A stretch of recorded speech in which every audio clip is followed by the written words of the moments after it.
जिंदगी की कश्ती बाबा लिए चले हो, मेरी जिंदगी की कश्ती बाबा लिए चले हो। रफ्तार रफ्तार इसको रफ्तार में लिए हो, मेरी जिंदगी की कश्ती बाबा लिए चले हो।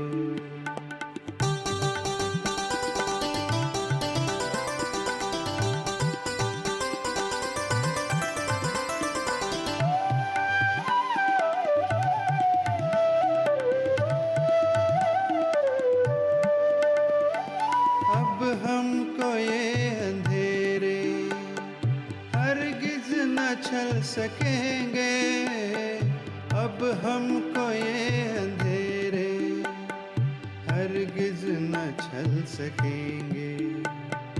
ये रोशनी फलक से हम पे जब किए हो, मेरी जिंदगी की कश्ती बाबा लिए चले हो।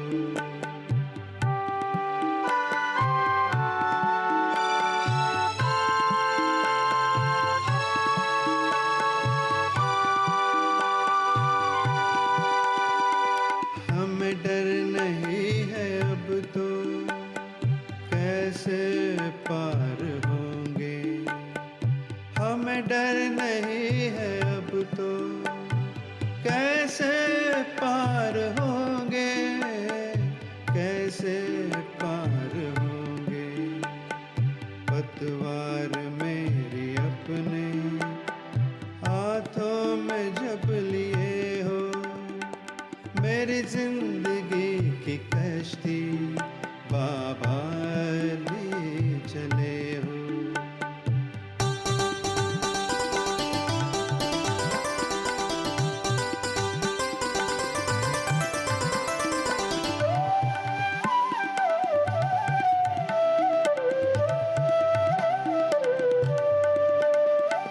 हमें नाज है कि हमको तू मिल गया खिवैया, हमें नाज है कि हमको तू मिल गया खिवैया। कितनों की डूबी नैया उस पार कर दिए हो, मेरी जिंदगी की कश्ती बाबा लिए चले हो। रफ्तार रफ्तार इसको रफ्तार में लिए हो, मेरी जिंदगी की कश्ती बाबा लिए चले हो, बाबा लिए चले हो, बाबा लिए चले हो।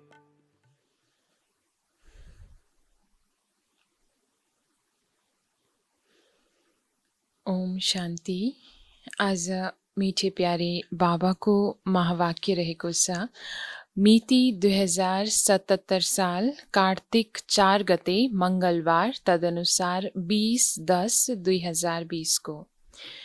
प्यारे बाबा आज हामीलाई मुख्य सारमा बताउनुहुन्छ, मीठे बच्चे, तिमी हो आध्यात्मिक रूहानी गुप्त मुक्ति सेना।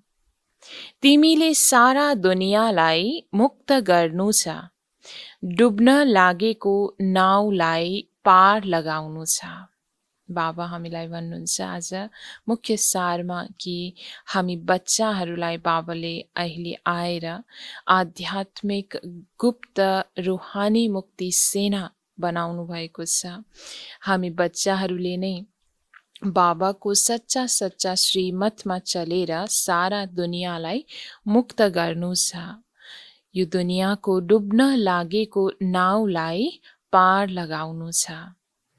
प्रश्न बाबा सोध्नुहुन्छ, सङ्गममा बाबाले कुन चाहिँ युनिभर्सिटी खोल्नुहुन्छ जुन सारा कल्पमा हुँदैन? सङ्गममा बाबाले कुन चाहिँ युनिभर्सिटी खोल्नुहुन्छ जुन सारा कल्पमा हुँदैन? उत्तरमा राजाई प्राप्त गर्नको लागि पढ्ने ईश्वरीय विश्वविद्यालय वा कलेज सङ्गममा बाबाले नै खोल्नुहुन्छ। यस्तो युनिभर्सिटी सारा कल्पमा हुँदैन। यस युनिभर्सिटीमा पढाइ पढेर तिमी डबल सिरताज राजाहरूका राजा बन्छौ। बाबा बताउनुहुन्छ प्रश्न उत्तरमा आज कि यो राजाई सच्चा रूपमा बाबाले जुन दिन चाहँदै हुनुहुन्छ यो राजाई प्राप्त गर्नको लागि, भविष्य राज्य पद प्राप्त गर्नको लागि अहिले यस ईश्वरीय विश्वविद्यालय वा कलेज सङ्गममा बाबाले नै आएर खोल्नुहुन्छ भने यस्तो युनिभर्सिटी सारा कल्पमा नै हुँदैन। यस युनिभर्सिटीमा हामी बच्चाहरू पढाइ पढेर डबल सिरताज राजाहरूको पनि राजा बन्छौँ। यही युनिभर्सिटीमा हामी अहिले सच्चा राजयोग सिकिरहेको छौँ र सच्चा रूपमा एक बाबाको यादमा रहेर आफू स्वयं आत्मालाई हामी पवित्र बनाउँदैछौँ। ओम शान्ति। प्यारा रुहानी बच्चाहरूसँग पहिला पहिला बाबा सोध्नुहुन्छ, जब यहाँ आएर बस्छौ आफूलाई आत्मा सम्झेर बाबालाई याद गर्छौ? किनकि यहाँ तिमीले कुनै धन्दा आदि पनि गर्नुपर्ने छैन र मित्र सम्बन्धी आदि पनि छैनन्। तिमीले यो विचार गरेर आउँछौ हामी बेहदको बाबालाई भेट्न जान्छौँ। जब हामी बच्चाहरू बाबाको पासमा जान्छौँ, बाबाको पासमा जब मुरली पढ्नको लागि सुन्नको लागि हामी जान्छौँ भने अवश्य पनि रहने क्रममा त्यस महावाक्यलाई सुन्ने क्रममा आफूलाई आत्मिक स्थितिमा टिकाएर नै बस्नुपर्छ। बाबा विशेष हामी बच्चाहरूलाई ध्यान दिलाउनुहुन्छ किनकि त्यस समयमा कुनै धन्दा आदि पनि हुँदैन र साथमा कोही मित्र सम्बन्धी आदि पनि हुँदैनन्। बाबा बताउनुहुन्छ यो कसले भन्यो? आत्माले शरीरद्वारा बोल्छ। पारलौकिक बाबाले यो शरीर लोनमा लिनुभएको छ, यिनीद्वारा सम्झाउनुहुन्छ। यो एक पल्ट मात्र हुन्छ जब बेहदको बाबा आएर सिकाउनुहुन्छ। आफूलाई आत्मा सम्झेर बाबालाई याद गर्नाले तिम्रो बेडा पार हुन्छ। हरेकको बेडा डुबेको छ, जसले जति पुरुषार्थ गर्छ त्यति बेडा पार हुन्छ। जीवनको नाउ हर आत्माको अहिले डुब्ने अवस्थामा छ। स्वयं हामी आत्माको पनि बाबा भन्नुहुन्छ कि जीवन रूपी नाउ डुब्ने अवस्थामा छ किनकि हरेक आत्मालाई आफ्नो जीवनको सत्य लक्ष्य थाहा छैन कि हामी कुन स्थानबाट आएको थियौँ यस धरामा र फेरि कुन स्थानमा जानु छ, अहिले कस्तो समय चलिरहेको छ। यो सत्य ज्ञान नभएको कारणले गर्दा नै हरेक आत्माको जीवन रूपी नाउ डुब्न लागेको छ। गाउँछन् नि, हे माझी मेरो बेडा पार लगाऊ। वास्तवमा हरेक आफ्नो पुरुषार्थले पारी जानु छ। जसरी पौडी खेल्न सिकेपछि आफै तैरिन्छ, ती सबै हुन् शारीरिक कुरा, यी हुन् आत्मिक कुरा। तिमीलाई थाहा छ आत्मा अहिले दलदलमा फसेको छ। यसको बारेमा हरिणको पनि उदाहरण दिन्छन्। पानी सम्झिन्छ तर त्यो हुन्छ हिलो, त्यसैले त्यसमा फस्छ। कहिले काहीँ पानी जहाज मोटरहरू पनि हिलोमा फस्न पुग्छन्, फेरि तिनीहरूलाई निकाल्छन्। ती सबै हुन् मुक्ति सेना, तिमी हौ रुहानी। जसरी स्थूल रूपमा पनि दुनियाँमा अनेक किसिमको मोटरहरू जहाजहरू पानीमा हिलोमा डुब्न जान्छ, फस्न पुग्छन् भने त्यहाँ त्यस मोटरहरूको जहाजको व्यक्तिहरूको उद्धार गर्नको लागि मुक्ति सेनाहरू पुग्छन्। त्यसरी नै बाबा हामी बच्चाहरूलाई पनि रुहानी मुक्ति सेनाको टाइटल दिनुहुन्छ। जसले नै बाबाको सच्चा सच्चा श्रीमतमा चलेर हर आत्माको विकारमा डुबिरहेको नाउलाई निकाल्न सक्छ, अर्थात् जीवनलाई उद्धार गर्न सक्छ। तिमीलाई थाहा छ, सबै मायाको दलदलमा फँसेका छन्। यसलाई मायाको दलदल भनिन्छ। यसबाट तिमी कसरी निस्कन सक्छौ? बाबा आएर सम्झाउनुहुन्छ, उहाँले मुक्त गर्नुहुन्छ। त्यसमा मद्दत चाहिन्छ मनुष्यलाई मनुष्यको। यहाँ त फेरि आत्मा गएर दलदलमा फँसेको छ।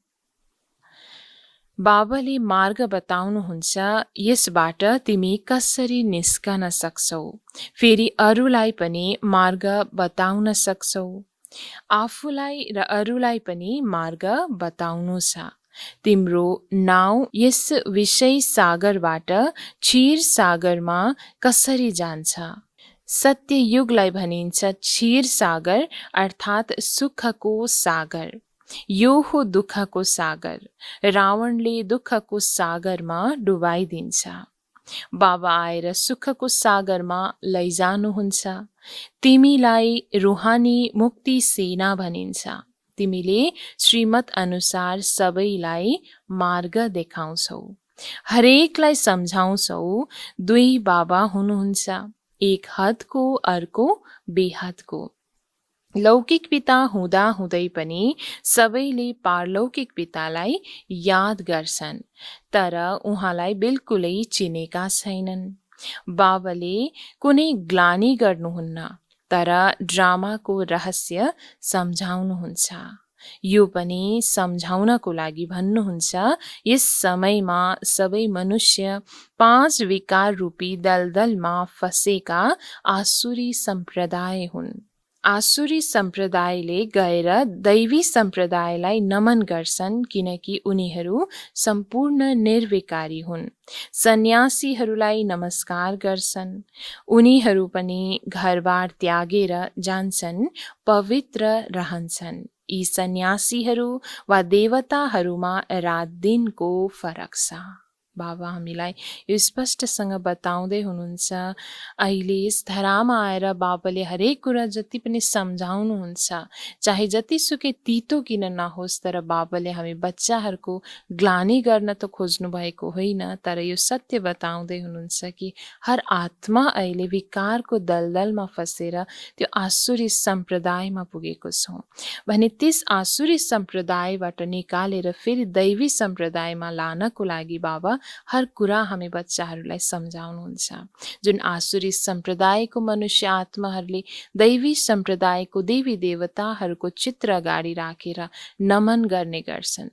साथसाथै हदमा पनि कोही सन्यासीहरू घरबार छोडेर जब पवित्र रहन्छन् भने उनीहरूको पनि नमन त अवश्य गरिन्छ, तर बाबा बताउनुहुन्छ सन्यासीहरू र देवताहरूमा पनि रात दिनको फरक छ। देवताहरूको त जन्म पनि योगबलद्वारा हुन्छ। यी कुरालाई कसैले पनि जानेका छैनन्। सबैले भन्छन् ईश्वरको गतिमति न्यारा छ। ईश्वरको अन्त्य पाउन सकिँदैन। केवल ईश्वर वा भगवान भन्दा त्यति स्नेह आउँदैन। सबैभन्दा राम्रो शब्द हो बाबा। मनुष्यले बेहदका बाबालाई चिनेका छैनन्, त्यसैले मानव अनाथ छन्। जसको हामी सन्तान हौँ, पहिलो रूपमा यस धरामा आउनुभन्दा अगाडि हामी आत्मा जब परमधामको निवासी थियौँ, अविनाशी आत्माको पिता परमात्मा स्वयं शिव बाबा हुनुहुन्छ, तर उहाँलाई नचिन्नुको कारणले गर्दा ईश्वर भगवान भन्ने शब्द अवश्य उच्चारण गरिन्छ, तर त्यसमा त्यो स्नेहको भावना जुन बाबा शब्दमा हुन्छ त्यो रहँदैन। त्यसैले बाबा बताउनुहुन्छ सबैभन्दा राम्रो शब्द त हो बाबा। जुन बाबालाई पनि हामी बच्चाहरूको मनको आवाज त्यो बाबा भनेको शब्द सुन्न महसुस गर्न अति सुन्दर लाग्छ र हामी बच्चाहरूले पनि जब बाबा भन्छौँ तब आफूमा त्यो शक्तिको अनुभूति गर्छौँ। र सनाथ भएको अनुभूति गर्छौँ। जबकि मनुष्यहरूले बेहदको बाबालाई नचिन्नुको कारणले गर्दा सम्पूर्ण आत्माहरू अनाथ समान छन्। अखबारमा पनि निकालेका छन्, मानिसले के भन्छन् अनि भगवान के भन्नुहुन्छ। बाबाले कुनै गाली गर्नुहुन्न, बच्चाहरूलाई सम्झाउनुहुन्छ, किनकि बाबाले त सबैको बारेमा जान्नुहुन्छ नि। सम्झाउनको लागि भन्नुहुन्छ, यिनमा आसुरी गुण छ, आपसमा लडिरहन्छन्। यहाँ त लड्ने आवश्यकता नै छैन। ती हुन् कौरव अर्थात् आसुरी सम्प्रदाय, यो हो दैवी सम्प्रदाय। बाबा सम्झाउनुहुन्छ, मनुष्यले मनुष्यलाई मुक्ति वा जीवन मुक्तिको लागि राजयोग सिकाउन्, यो हुन सक्दैन। यस समयमा बाबाले नै तिमी आत्माहरूलाई सिकाइरहनु भएको छ। देह अभिमानी र देही अभिमानीमा फरक हेर कति छ। देह अभिमानले तिमी गिर्दै आएका हो। बाबा एकैपटक आएर तिमीलाई देही अभिमानी बनाउनुहुन्छ। यस्तो होइन, तिमीले सत्ययुगमा देहसँग सम्बन्ध राख्दैनौ। त्यहाँ यो ज्ञान नै रहँदैन, म आत्मा परमपिता परमात्माको सन्तान हुँ। यो ज्ञान अहिले मात्र तिमीलाई मिल्छ, जुन प्रायलोप हुन्छ। सत्य पिताको सत्य परिचय अहिलेको सङ्गम युगमा नै हामीले पाएको छौँ स्वयं बाबाबाट, र अति यो सुन्दर परिचय पाएर आफूलाई हामी स्वयं आत्माले स्वयंलाई भरपूर गर्दैछौँ। किनकि सत्य ज्ञान नै सत्य खजाना हो। स्वयं आफूलाई चिन्नु र स्वयं आत्माको पितालाई चिन्नु, योभन्दा ठुलो कुराहरू कुनै हुँदैन। जुन कल्पमा एकचोटि यही जन्म सत्य ईश्वरीय जन्ममा मात्रै हामीलाई यो ज्ञान प्राप्त हुन्छ, जुन भोलिको दिनमा फेरि सत्य युगमा गएर यो ज्ञान प्रारब्ध जति पनि हामीलाई मिल्छ, यो ज्ञान फेरि प्रायलोप भएर जान्छ। तिमीले नै श्रीमत अनुसार चलेर प्रारब्ध पाउँछौ। बाबा आउनुहुन्छ नै राजयोग सिकाउन। यस्तो पढाइ अरू कुनै हुँदैन।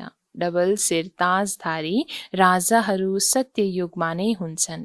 फेरि सिंगल ताजधारीहरूको राज्य चल्छ। अहिले त्यो राजाई छैन, प्रजाको प्रजामाथि राज्य छ। तिमी बच्चाहरूले अहिले राजाईको लागि पढ्छौ। यसलाई ईश्वरीय विश्वविद्यालय भनिन्छ। तिम्रो नाम पनि लेखिएको छ। तिनीहरूले गीता पाठशाला भनेर नाम त राख्छन्, तर कसले पढाउनुहुन्छ? श्री कृष्ण भगवानुवाच भनिदिन्छन्। अब कृष्णले त पढाउँदैनन्, कृष्ण त आफै पाठशालामा पढ्न जान्छन्। राजकुमार राजकुमारीहरू कस्तो स्कुलमा जान्छन्, त्यहाँको भाषा नै बेग्लै हुन्छ। यस्तो पनि होइन, संस्कृतमा गीता सुनाइएको हो। यहाँ त अनेकौं भाषाहरू छन्। जो जस्तो राजा हुन्छ उसले आफ्नो भाषा चलाउँछ। संस्कृत भाषा कुनै राजाहरूको भाषा होइन। बाबाले कुनै संस्कृत सिकाउनुहुन्न। बाबाले त राजयोग सिकाउनुहुन्छ सत्ययुगको लागि। बाबा बताउनुहुन्छ, संस्कृत शब्द कहिले पनि बाबाले उच्चारण गर्नुभएको होइन। न त त्यो भाषामा बाबाले हामीलाई ज्ञान दिनुहुन्छ, न राजाहरूले कुनै चलाएको भाषा हो। यो द्वापर युगदेखि यो चल्दै आयो। तर बाबा भन्नुहुन्छ, यसरी अनेकौं भाषाहरू रहन्छ अहिलेको अन्त्य समयसम्म आइपुग्दा। तर एक भाषाको त्यो सतयुगी दुनियाँमा हर आत्माहरू त्यहाँ सत्व प्रदान जब हुन्छन्, स्वयं श्री कृष्ण पनि त्यहाँ पढ्नेवाला विद्यार्थीको रूपमा हुन्छ। जो सुन्दर रूपमा उसले आफ्नो पाठशालामा गएर पढ्छ र भोलिको दिनमा राज्य अधिकार प्राप्त गर्नको लागि त्यो पुरुषार्थ, त्यो शिक्षा उसले प्राप्त गर्छ भने ऊ स्वयं कसैलाई पढाउनेवाला नभएर श्री कृष्ण स्वयं पढ्नेवाला विद्यार्थी हो। बाबा भन्नुहुन्छ, काम महाशत्रु हो, यसलाई जित। प्रतिज्ञा गराउनुहुन्छ, यहाँ जति पनि आउँछन् उनीहरूलाई प्रतिज्ञा गराइन्छ। कामलाई जित्नाले तिमी जगत जित बन्छौ। यो हो मुख्य विकार। यो हिंसा द्वापरदेखि चल्दै आउँछ, जहाँबाट वाम मार्ग सुरु भयो। देवताहरू कसरी वाम मार्गमा जान्छन्? उनीहरूको पनि मन्दिर छ। त्यहाँ धेरै फोहोरी चित्रहरू बनाएका छन्। बाँकी वाम मार्गमा कहिले गए त्यसको तिथि मिति त छँदै छैन। सिद्ध हुन्छ काम चितामा बस्नाले कालो बन्छन्, तर नाम रूप त बदलिन्छ नि। काम चितामा चढ्नाले तमो प्रधान बन्न पुग्छन्। अवश्य पनि आत्मा तमो प्रधान बन्दै जान्छ, तर शरीर अनेक परिवर्तन गर्दै गर्दै अहिले तमो प्रधान अवस्थामा हर आत्मा अहिले कलियुगमा आइपुगेका छन्। त्यही शरीर त्यही देवताई रूपमा त कोही आत्मविकारी अवश्य पनि बनेको हुँदैन, तर त्यही भावमा हरेक मन्दिरहरूमा त्यो फोहोरी चित्रहरू देखाइएको छ। अहिले त 5 तत्त्वहरू पनि तमो प्रधान छन्, त्यसैले शरीर पनि तमो प्रधान बन्छन्। जन्मैदेखि कोही कस्तो हुन्छ। त्यहाँ त एकदम सुन्दर शरीर हुन्छ। अहिले तमो प्रधान हुनाले शरीर पनि यस्ता छन्।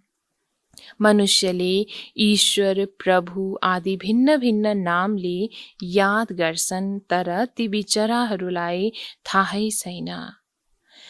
आत्माले आफ्नो बाबालाई याद गर्छ, हे बाबा आएर शान्ति दिनुहोस्।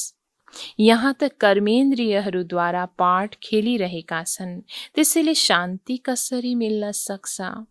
विश्वमा शान्ति थियो जब यी लक्ष्मी नारायणको राज्य थियो, तर कल्पको आयु लाखौं वर्ष भनिदिएका छन्। त्यसैले बिचरा मनुष्यले कसरी बुझ्न सक्छन्? जब यी देवताहरूको राज्य थियो तब एक राज्य एक धर्म थियो। अरू कुनै खण्डमा यस्तो भनिँदैन, एक धर्म एक राज्य थियो। यहाँ आत्माले माग्छ एक राज्य होस्। तिम्रो आत्माले जान्दछ अहिले हामीले एक राज्य स्थापना गर्दैछौँ। त्यहाँ सारा विश्वको मालिक हामी हुन्छौँ। बाबाले हामीलाई सबै थोक दिनुहुन्छ।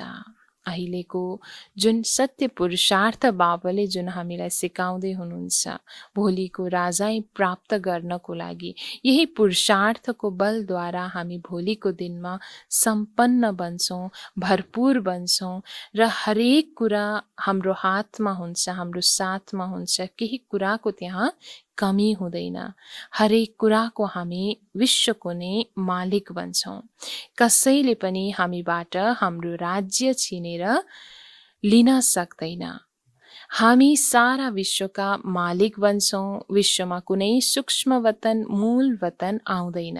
यो सृष्टिको चक्र यहाँ नै घुमिरहन्छ। यसलाई बाबा जो रचयिता हुनुहुन्छ उहाँले नै जान्नुहुन्छ। यस्तो होइन रचना रच्नुहुन्छ। बाबा आउनुहुन्छ नै सङ्गममा पुरानो दुनियाँबाट नयाँ दुनियाँ बनाउन। दूर देशबाट बाबा आउनु भएको छ। तिमीलाई थाहा छ नयाँ दुनियाँ पनि तिम्रो लागि बन्छ। बाबाले हामी आत्माहरूको श्रृङ्गार गर्दै हुनुहुन्छ। आत्माको साथै फेरि तिम्रो शरीरको पनि श्रृङ्गार हुन जान्छ। आत्मा पवित्र भएपछि फेरि शरीर पनि सत्व प्रधान मिल्छ। सत्व प्रधान तत्त्वहरूले शरीर बन्छ। बाबा बताउनुहुन्छ जस्तो आत्मा त्यही अनुसारको शरीर हामीलाई प्राप्त हुन्छ। भने अहिलेको समयमा हामी स्वयं आत्मा आफूलाई पवित्र बनाउँदैछौँ भने अवश्य पनि शरीर पनि त्यही अनुसार हामीलाई प्राप्त हुनेछ। सत्व प्रधान तत्त्वहरूले सत्व प्रधान शरीर बन्छ। ती देवी देवताहरूको सत्व प्रधान शरीर हुन्छ नि, त्यसैले नेचुरल ब्युटी हुन्छ। गायन पनि छ, धर्म नै शक्ति हो। अब शक्ति मिल्यो कहाँबाट?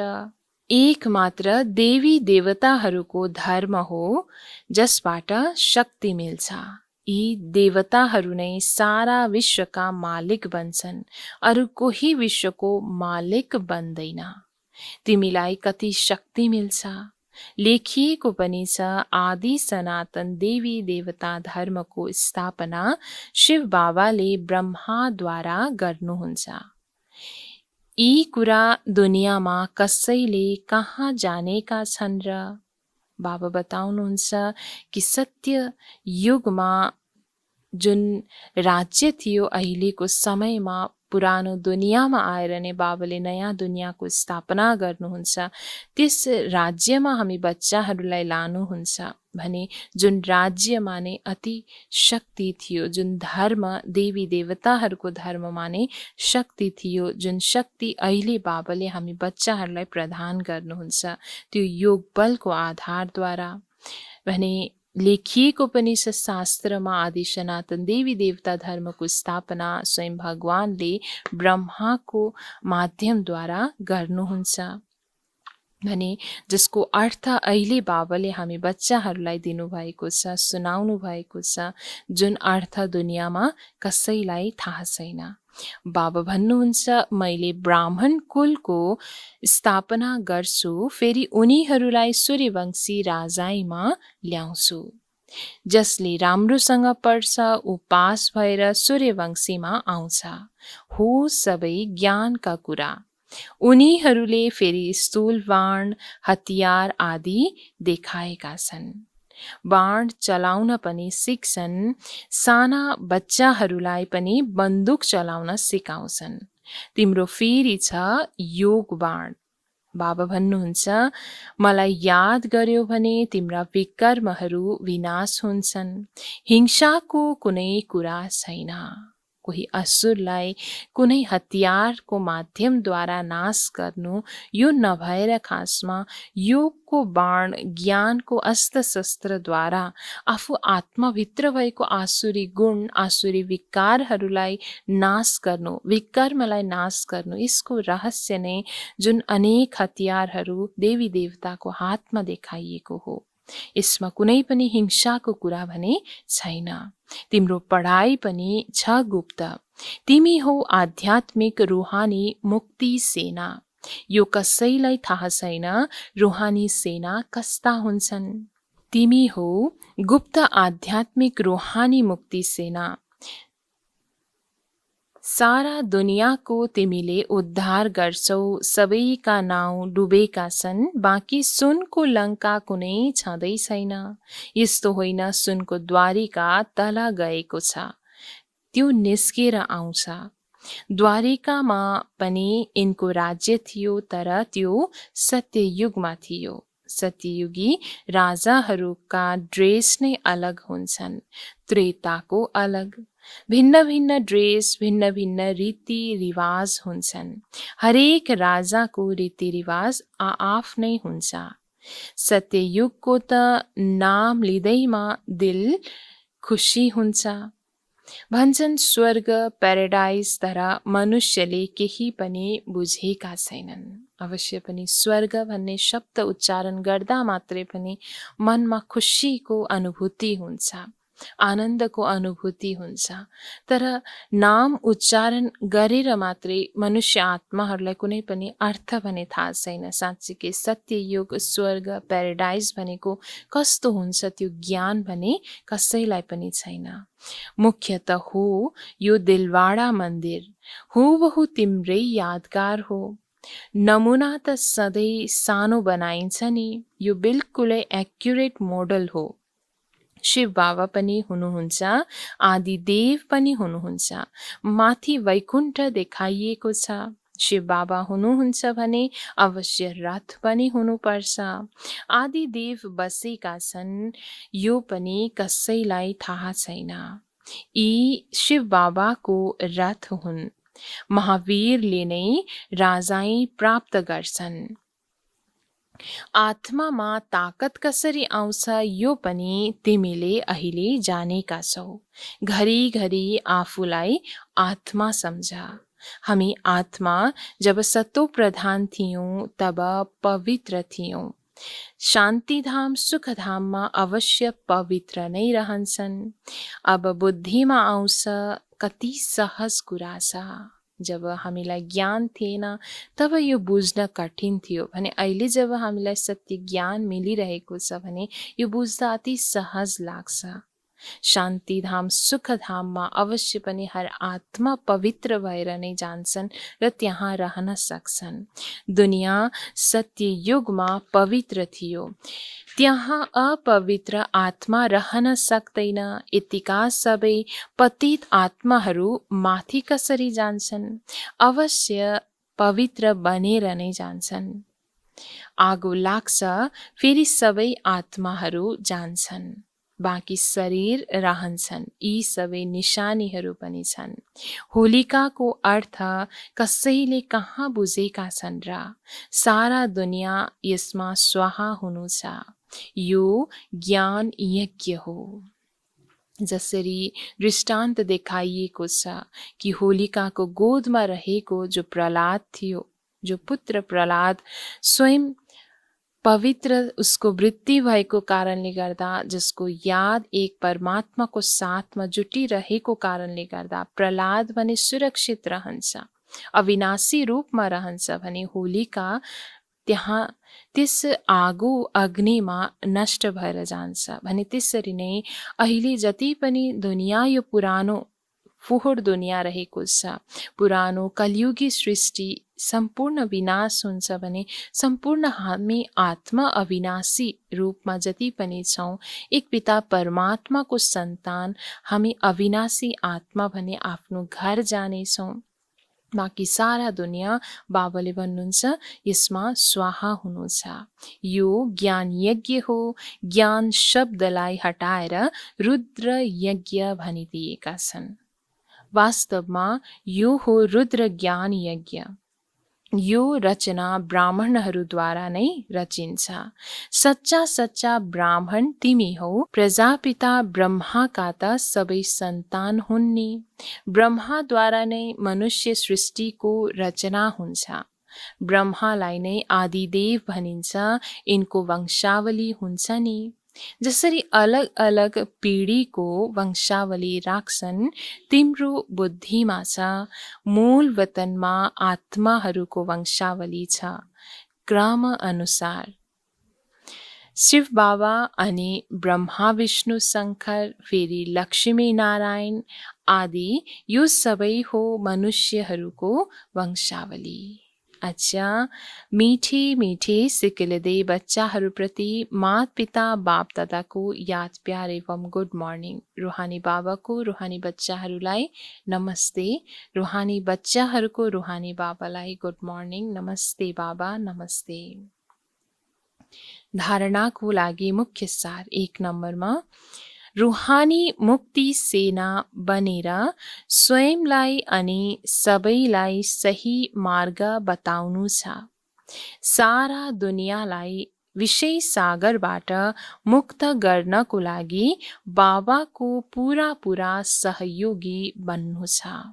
बाबा धारणा 1 मा आज बताउनुहुन्छ रुहानी मुक्ति सेना, जुन बाबाले हामी बच्चाहरूलाई टाइटल दिनुभएको छ, यो बनेर स्वयंलाई अनि सम्पूर्ण अन्य आत्माहरूलाई सही मार्ग हामी बच्चाहरूले बताउनु छ भने सारा दुनियाँलाई विषय सागर, यो विकारी दुनियाँबाट विकारबाट मुक्त गर्नको लागि बाबाको पुरा मद्दतगार बन्नु छ। यसको लागि स्वयं नै पहिला आफ्नो उद्धार हामीले गर्नु छ। आफूलाई पवित्रताको धारणाद्वारा मजबुत बनाउनु छ र अनेक आत्माहरूलाई त्यो पवित्रताको मार्ग बताउनु छ।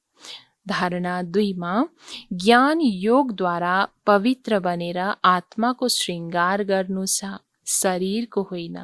आत्मा पवित्र बनेपछि शरीरको श्रृङ्गार स्वतः हुन जान्छ। बाबा भन्नुहुन्छ धारणा 2 मा कि ज्ञान योगद्वारा नै आत्मा पवित्र बन्न सक्छ भने यसरी आत्मालाई पवित्र बनाएर श्रृङ्गार विशेष आत्माको गर्नु शरीरको होइन। जब आत्मा पवित्र हुन्छ तब स्वतः नै शरीर पनि हामीलाई सत्व प्रधान पवित्र मिल्न जान्छ। वरदान छ आज मन बुद्धिलाई मनमतबाट मुक्त गरेर सूक्ष्म वतनको अनुभव गर्ने डबल लाइट भव। बाबा हामीलाई वरदान दिँदै हुनुहुन्छ कि मन बुद्धिलाई मनमतबाट मुक्त गरेर सूक्ष्म वतनको अनुभव गर्ने डबल लाइट भव। वरदानको विस्तारमा संकल्प शक्ति अर्थात् मन र बुद्धिलाई सदा मनमतबाट खाली राख्यो भने यहाँ रहँदा पनि वतनका सबै सीन सिनरीहरू यस्तो स्पष्ट अनुभव हुन्छ जसरी दुनियाँको कुनै पनि सीन स्पष्ट देखिन्छ। यो अनुभूति गर्नको लागि कुनै पनि बोझ आफूमाथि नराख। सबै बोझ बाबालाई दिएर डबल लाइट बना। मन बुद्धिबाट सदा शुद्ध संकल्पको भोजन गरा। कहिल्यै पनि व्यर्थ संकल्प वा विकल्पको अशुद्ध भोजन नगर, तब बोझबाट हल्का भएर उच्च स्थितिको अनुभव गर्न सक्छौ। बाबा हामीलाई वरदान दिँदै यो बताउनुहुन्छ कि मन बुद्धिमा जब मनमत अनेक आउन जान्छ, व्यर्थ संकल्प अनेक आउँछ भने मनमा अशुद्धि पैदा हुन्छ। जस कारणले गर्दा बाबाले जुन हामीलाई अनुभूति गर्नको लागि सल्लाह दिनुहुन्छ, स्वयं आत्मालाई हल्का राख्नको लागि जुन ज्ञान दिनुहुन्छ, त्यो अनुभूति हामीले गर्न सक्दैनौँ। त्यसैले सदा मन बुद्धिलाई खाली राखेर मन बुद्धिमा आउने हरेक कुराको बोझ बाबालाई सुम्पिएर जब हामी हल्का रहन्छौँ भने अवश्य पनि अहिलेको समयमा नै बाबाको यादमा रहँदाखेरि जुन सूक्ष्म वतनको सीन सिनेरीहरू हामीले स्पष्ट रूपमा अनुभव गर्न सक्छौँ, देख्न सक्छौँ, जसरी स्थूलमा हामी देख्ने गर्छौँ। यस्तो अनुभूतिको लागि नै बाबा आज हामीलाई विशेष वरदान दिनुहुन्छ, डबल लाइट स्थितिमा रहने वरदान। स्लोगनमा बाबा भन्नुहुन्छ, व्यर्थलाई फुल स्टप लगाएर शुभ भावनाको स्टक फुल बनाऊ।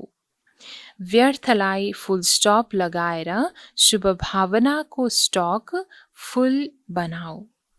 बाबा बताउनुहुन्छ स्लोगनमा आज कि जति हामी आत्माले व्यर्थको हरेक कुरालाई, चाहे त्यो सङ्कल्पमा आउने कुरा होस्, चाहे त्यो बोलमा आउने कुरा होस्, चाहे त्यो कर्ममा आउने कुरा होस्, यो हरेक कुरालाई जब हामी व्यर्थ भन्ने बित्तिकै फुल स्टप लगाउँछौँ भने अवश्य हामी आत्माले आफूमा शुभ भावनाको स्टक जम्मा गर्न सक्छौँ। र यही स्लोगनमा आज बाबा भन्नुहुन्छ कि व्यर्थको हरेक कुरालाई फुल स्टप लगाएर शुभ भावनाको स्टक भने आफूमा भरपूर गर्नु छ, जम्मा गर्नु छ।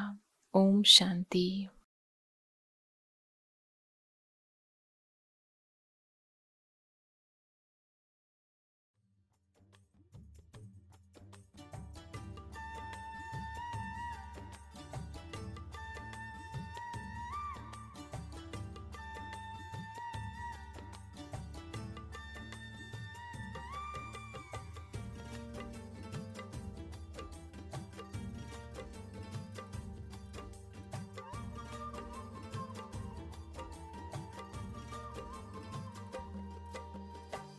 मधुबन की धरनी सजाकर कहाँ छुप गए तुम बाबा, कांटों को फूल बनाकर कहाँ छुप गए तुम बाबा।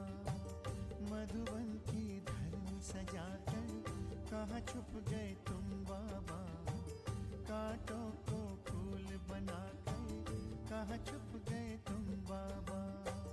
पाया सत्य से तेरा कर पाया बाबा, जीवन हुआ सफल ये मेरा, मिल गई खुशियाँ बाबा।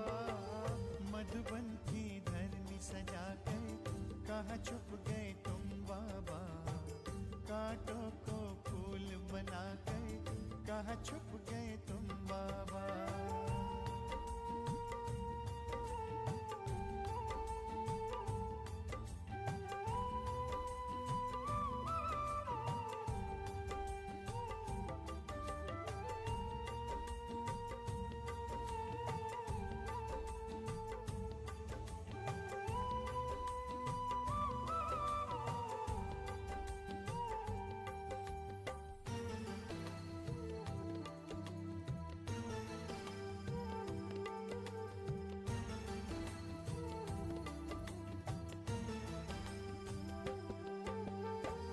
जब से पकड़ा तूने हाथ मन में हुआ प्रकाश, फैला ज्ञान का उजियारा, रोशन हुआ प्रभात।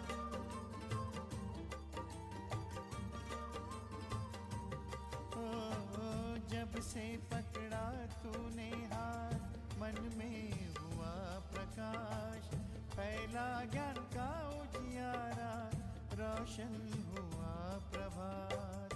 मधुबन के कण से पूछो, साकार रूप अपना दिखा दो, तेरी ही राह चले हम, हमें अपने पास बुला लो।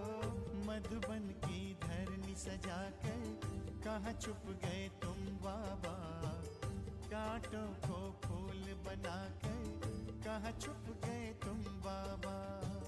मधुबन की धरनी सजा कर कहाँ छुप गए तुम बाबा, कांटों को फूल बना कर कहाँ छुप गए तुम बाबा।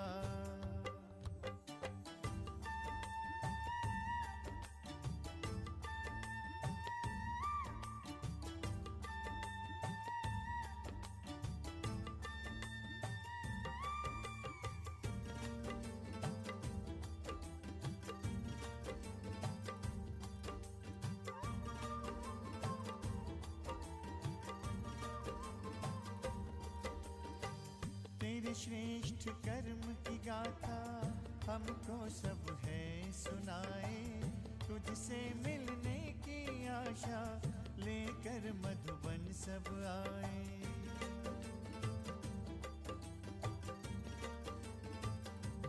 ओ तेरे श्रेष्ठ कर्म की गाथा हमको सब है सुनाए, तुझसे मिलने की आशा लेकर मधुबन सब आए।